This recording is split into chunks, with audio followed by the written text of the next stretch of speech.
It out loud, yes. Yo.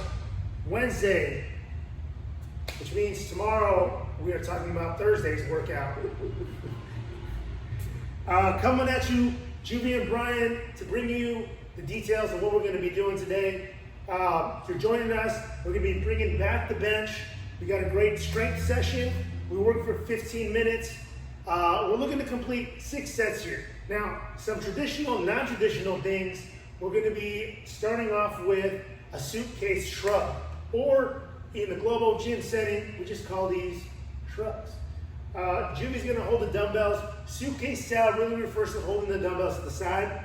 So you can see he's holding it there, just like that. Like if you were in the airport running towards your missed flight or your late flight or whatever. Anyway, he's going to focus on keeping his shoulders in a really good position.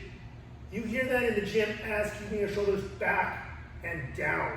All right, from here, he's going to shrug up, shoulders or traps towards his ears, maybe a nice little pause, and then bring them down. Go ahead and give me a few more reps.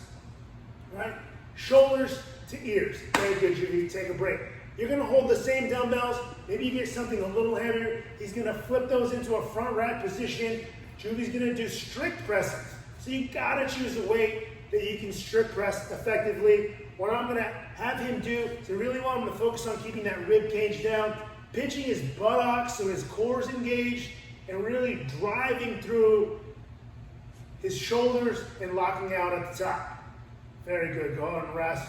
Now, if you need to take a break in between these movements, rest them on your bench or whatever you need to do. Take a quick break. You can lift the dumbbells back up, and we're going to go into a front raise. Now, 2 different styles of the front raise. I usually like to do them one at a time. You can kind of show them by just alternating. Still focusing on really keeping his shoulders in a good position so he's hitting those deltoids when he's raising his weights up or his dumbbells up. Or we can do all 12 reps simply by doing 2 at a time. Okay? Still focusing on pulling those shoulder blades back and down so it stays in a good position. All right, go ahead and take a break. 6 sets, 15 minutes, rest as needed. Use weights that are appropriate, that might challenge you a little bit, but will also allow you to kind of squeeze out those last 3 or 4 reps at the end of your set of 12. Onto the conditioning portion of today's workout. We'll be doing 3 sets for max reps today. Each movement, including the rest, will be 1 minute and 30 seconds long. In the first one, we're going to be doing a dumbbell floor press. So Juvie's going to lie down on the ground.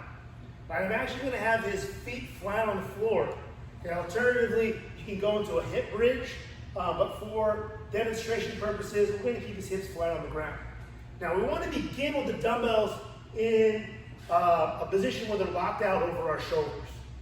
All right, love the dumbbell floor press because we want to find that tension on the way down and keep it as our elbows or our triceps touch the ground. Turn around and quickly drive or press up at the top and lock our arms out. All right, so challenge yourself to hold the tension all the way throughout the movement and then lock out your arms at the top.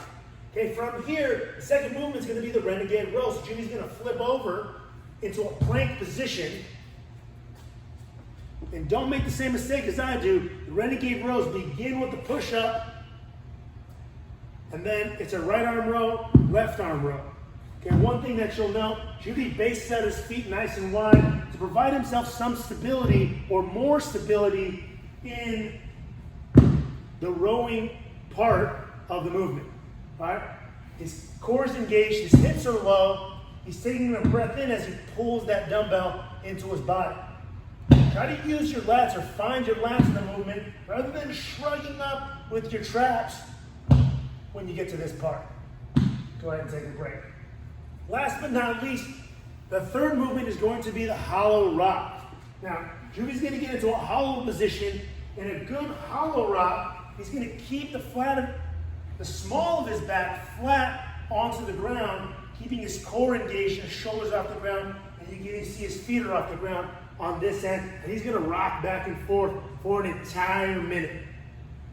All right, it's normal for us to kind of lose that stability or kind of lose that tension, and my back starts to kind of round and come off the floor. That's about the time when you want to rest. Maybe just lie down, take a breath, and then get back into it.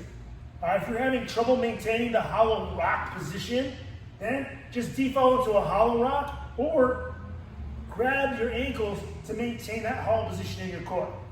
All right, take short breaks, get as many rocks as you can. Fourth movement, 1 minute and 30 seconds of rest. Look forward to seeing you guys in class. See you online, and we'll see you tomorrow. Better.